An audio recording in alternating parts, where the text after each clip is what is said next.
What's up, guys? Trevor Patterson here with Patterson Outdoors, back again today bringing you episode 2 from the 2018 deer season. For the first hunt on today's episode, we're going all the way back to September 18th.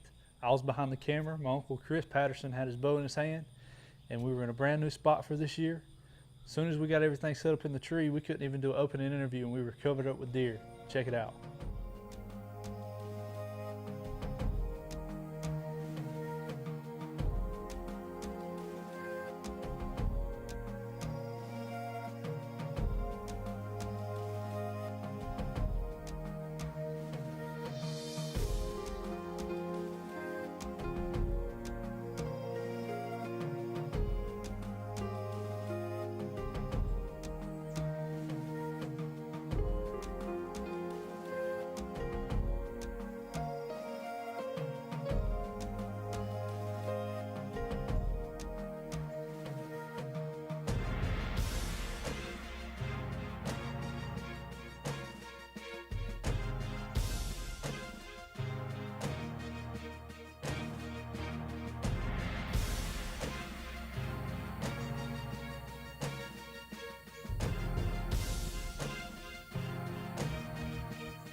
Well, as you can see, we had that really nice 8-point come out. Chris actually drew back on him when he first stepped out. There was a really bad 1/4-2 angle.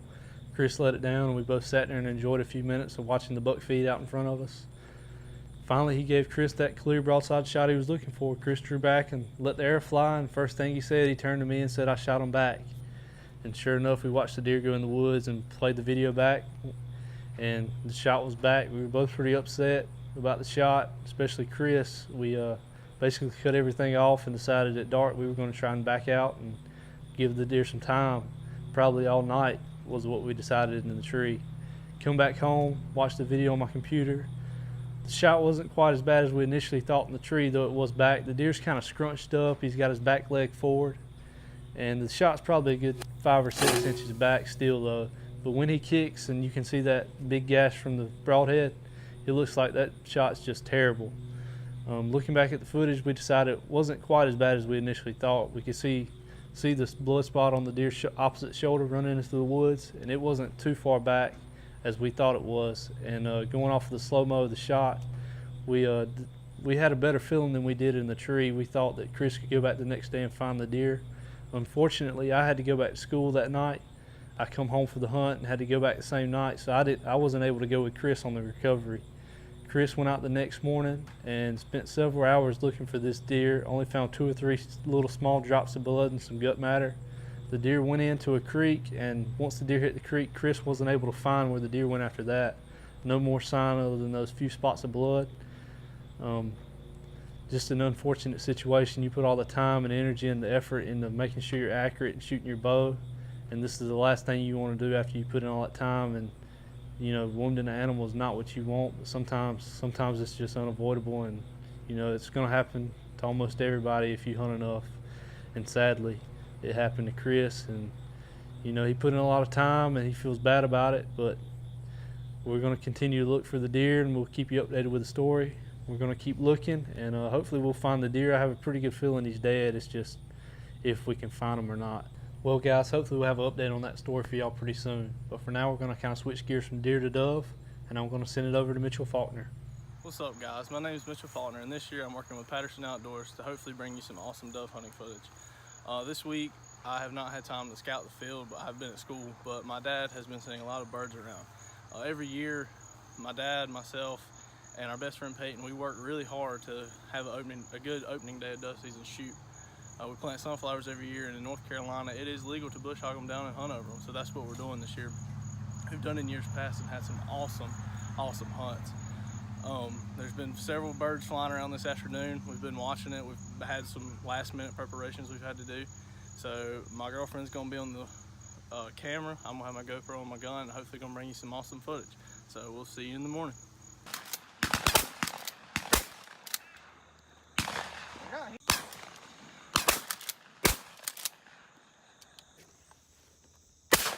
Oh, P.S. Are you serious?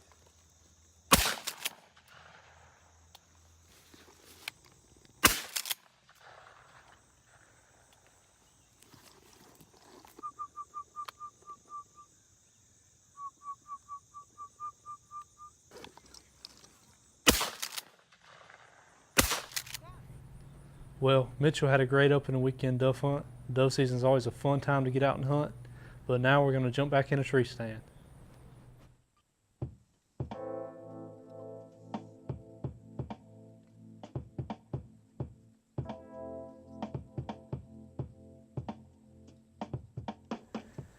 Well, guys, it's the afternoon of September 21st. I'm out here with the bow again. The spot I'm in today, I haven't hunted in a while. Last year I was going after a few other deer and never got in here. This year we got a few young bucks on camera, and we had a deer come in 3 nights ago. That's a really good deer, a mature deer. He's 4.5 or older, but we've never seen him before, so I'm not sure if he'll be back in or not. But we got a good pattern on deer in the afternoon here during daylight, so we're going to sit and see what comes out, if anything. But I got a good feeling that we'll see some deer, and I'm going to bring you along and show you what I see, so stay tuned, and I'll be right back, hopefully with some deer coming in.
Well, that was a fun hunt. I saw a lot of deer. It was really awesome getting to hear those vocalizations there at the end from that doe. But that's going to be it for episode 2. I want to thank y'all for tuning in. I hope y'all enjoyed it. If you like this video, give us a like and subscribe. And I hope y'all stay tuned for episode 3 and follow along with what we do here at Patterson Outdoors. If you want to see more of what we do and some stuff that doesn't make it to YouTube, go ahead on over to Instagram and follow us at Patterson Outdoors. Thank y'all.